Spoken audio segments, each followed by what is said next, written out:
আসছো কি আর জানবো বেড়ারে বেড়া গেছে সকালে গাছ তুলতো গাছ তোলাত গেলে এরা বেশি ব্লেড দিয়ে মুখ বাইন দিয়ে ইচ্ছে মতো মায়ের দূর কইলে ফালায় তো সে বুটটা হাতো আচ্ছা বুটটা হাতো ফালায় তৈলে এই লোকটা আনার জন্য এরা যায় না এরা এত বড় সন্ত্রাস এই এলাকার আচ্ছা আচ্ছা এরা এই দেশের সবচেয়ে বড় সন্ত্রাস দীর্ঘদিন যাবত এদের উপরে এই গ্রামবাসীর উপরে অবিচার অত্যাচার করেই যেতেছে এরা প্রত্যেক মানুষ আমি একটু অ্যাড করি ভাই প্রত্যেক মানুষের উপরে এরা জোর জুলুম করছে এই এলাকার প্রত্যেকটি মানুষ নির্যাতিত আর এই পরিবারটা হলো এই এলাকার সবচেয়ে বড় নিরীহ লোক এরার জীবনে কোনোদিন কেউ হালামক দেখে দেখছে না এরা ইব্রাহিম হলো একলা একজন নেই ভাই আলামিন হকুল হলো দুই ভাই এরা তো কাজের মানুষ না আচ্ছা এরার উপর যে এই অবিচার অত্যাচার করছে আমরা প্রকৃত বিচার চাই প্রকৃত অপরাধীর বিচার হোক আমরা এই রাজ্যের মধ্যে এই বিচারটা চাই প্রকৃত অপরাধীর বিচার হোক রুগীটারে লয়ে যাই এবং প্রথম যে বলায় ডুহি তারাও আমার ব্যারিকেড করছে এবং লইয়া যাওয়ার সময় ব্যারিকেড করছে এবং লইয়া যাওয়ার সময় যাই গিয়া পিছন তাকিয়া তারার ফোনের নাম্বার আছে আমার কাছে এই ফোনে বলছে যে তুই আয় তোরে বাসগো দেহার আছে আমি বলছি ঠিক আছে আমার যদি দেহন লাগে আমি রুগীটারে মেডিকেলে ফেলায় তৈয়া আমি আইতাছি আচ্ছা মারণ লাগলে আমারও মারিস এই আমি বলছি যে আমি আইতাছি মেডিকেলে রুগীটারে তৈয়া আমি আইতাছি আচ্ছা ঠিক আছে আমারও মারবে এই তো শত চেষ্টার পরেও তো না আমাদের কাছ থেকে বিদায় নিল। জি বিদায় নিছে। এই বিষয়ে কি বলবো? এই বিষয়ে তো ভাই প্রথম তো লয়ে গেলাম করিমগঞ্জ মেডিকেলে লয়ে যাওয়ার পরে খালি একমাত্র দেখছে জরুরিতে নিয়ে শোয়াইছি শোয়ানির পরে দেখছে দেখার পরে তাড়াতাড়ি বিদায় দিছে রেফার করছে সৈয়দ নজরুলে কিশোরগঞ্জ লয়ে গেছি হেনে হেনে যাওয়ার পরে আপনার 3টে পরীক্ষা দিছে 3টে পরীক্ষার করার পরে রুগী জ্ঞান হারা হয়ে গেছে জ্ঞান হারা হওয়ার পরে রেফাইড করছে ঢাকা পঙ্গু মেডিকেলে লয়ে গেছে ঢাকা পাঠাইলাম ঢাকা পঙ্গু মেডিকেলে পঙ্গু মেডিকেলে যাওয়ার পরে রুগীর অবস্থা দেখে বলতেছে যে ভাই এই রুগী ডেনো রাখার রুগী না আপনারা লইয়া রুগীটা লইয়া এই নিরুসাংসে যান আবার লয়ে গেল নিরুসাংসে যাওয়ার পরে আবার 3টে পরীক্ষা দিছে পরীক্ষাটি দেওয়ার পরে নিরুসাংসে পরীক্ষার রিপোর্ট দেখিয়া বলছে ভাই রুগী ডেনো রাখা যাবো না আপনারা লইয়া ঢাকা মেডিকেলে যান আবার লয়ে গেলাম ঢাকা মেডিকেলে লয়ে যাওয়ার পরে যে ট্যাং টুং দিয়ে ভাঙ্গে লাইছিন এই যে ট্যাং দিয়ে ভাঙ্গে লাইছিন ডাইন ট্যাংটা বাম হাতটা এটি ভাঙ্গা এবং সব বাংলা ভাঙ্গা এটি সবটি ভাঙ্গা এই জায়গাটার মধ্যে আপনার 2-3টা কিরিসের পার বুঝছেন পরে এটি ঢাকা মেডিকেলে লয়ে যাওয়ার পরে এটির একটু ব্যান্ডেজ করলো ব্যান্ডেজ করিয়া কইতাছে এই মুহূর্তে যদি রুগী আইসিতে না ঢুকাও আধা ঘন্টার ভিতরে রুগী মারা যাইব এই তো আমরা আবার পাগল হয়ে গেলাম এই সময় রাত বাজে প্রায় 10:30 ঢাকা মেডিকেলে লয়ে যাওয়ার সময় বাদে 10:30 বাজে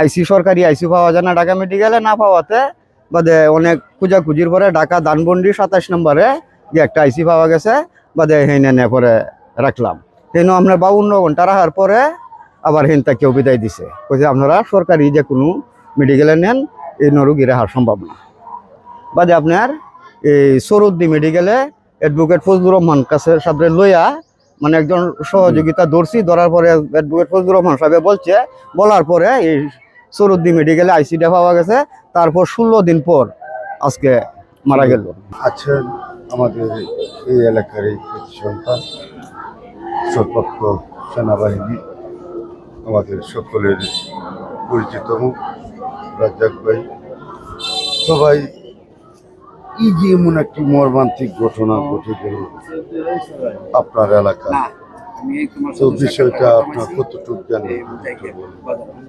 এই বিষয়টা আসলে আমি তো আপনারা জানেন যে আমার জানুয়ারি 18 তারিখে হার্ট অ্যাটাক হয়েছিল। হার্ট অ্যাটাকের পরে আমি ঢাকাতে দীর্ঘদিন না হাসপাতালে ভর্তি ছিলাম 3টা রিং করাইতে হয়েছে।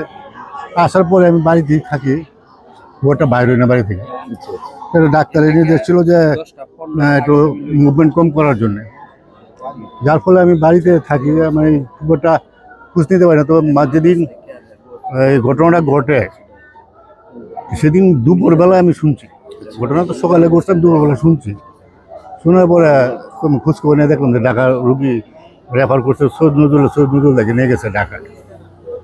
এর বাইরে তো আর ইটা বাইরে আমি জিজ্ঞাসি যে যিনি মারা গেছেন তার বাবার সাথে আমার কালকেও কথা হয়েছে, পরশুদিন। রুগীর কি অবস্থা, ভাই রুগীর অবস্থা তো বেশি ভালো না। তো এই আমি নিজে খোঁজখবর নিতে পারিনি, নেওয়ার সুযোগ হয় নাই, কারণ আমিও যেহেতু অসুস্থ ছিলাম। করিমগঞ্জ উপজেলার সাবেক ভারপ্রাপ্ত উপজেলার চেয়ারম্যান, আমাদের সকলের জনপ্রিয় ব্যক্তি হান্নান মোল্লা ভাই। তো ভাই আসসালামু আলাইকুম। ওয়ালাইকুম আসসালাম। এই যে আসলেন এখানে, জি তো এই বিষয়ে আপনি কোনো কিছু জানেন? না, এই বিষয়ে আমি অবগত না। আমি কালকেই মানে যে আমার আত্মীয় লাগে এই কাজ যে হয়েছে এটা আমি কালকেই শুনছি। ঝগড়া হয়েছিল এটা?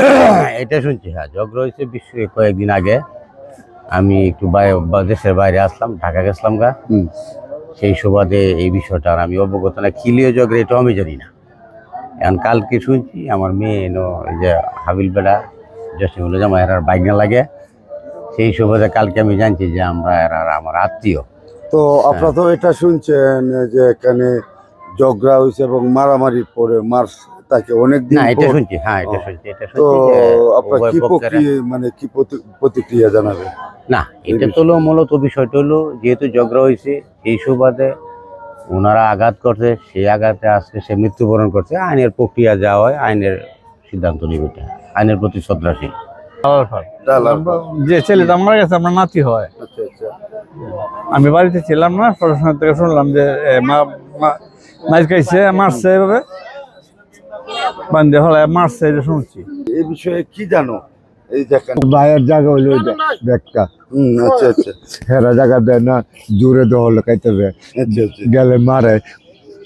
আমরা ডাকাত পাই, আইলে করলে আমার কিছু করতে না তোরা জায়গা, তখন আমরা যাই গে। পরে 2 দিন পরে শুনি মারে, পরে বাতি যারে গলাত গামছা লাগায় নিয়ে বজারক্ত ওই বুটটাকে তো নিয়ে মারছে। আমরা সূক্ষ্ম বিচার চাই আপনারা, আমরা ডান গেছে, আমরা এই সূক্ষ্ম বিচার চাই আপনারা, আমরা আর কিছু চাই না আপনারা।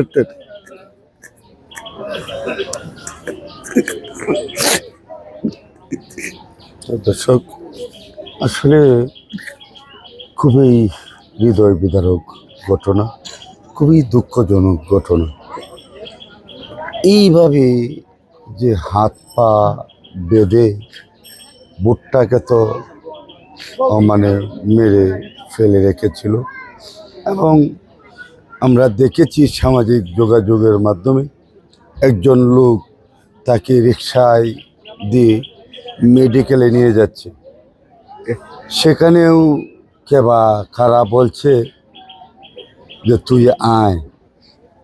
আমরা সামাজিক যোগাযোগের মাধ্যমে যেটা দেখেছি যে ওই যে লোকটি রিক্সা দিয়ে এই রুগীটা নিয়ে যাচ্ছে, সে বলছে আমি রুগীটা মেডিকেলে রেখে আসি, তারপর আমারে তোরা মারিস। এরকম ঘটনাও আমরা দেখেছি। তো দর্শক, আমি আপনাদের কাছে পুরা দৃশ্যটি তুলে ধরব, মন্তব্য আপনাদের অবশ্যই কমেন্ট করবেন, প্রতিবাদ আসলে প্রতিবাদ করবেন।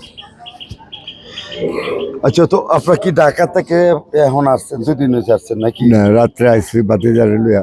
ও, রাত্রে কি আপনি এলাসের গাড়ির সাথে আসছেন নাকি? যারা আপনার বাতিজাকে মারছে এদের উদ্দেশ্যে আপনি কি বলতে চান?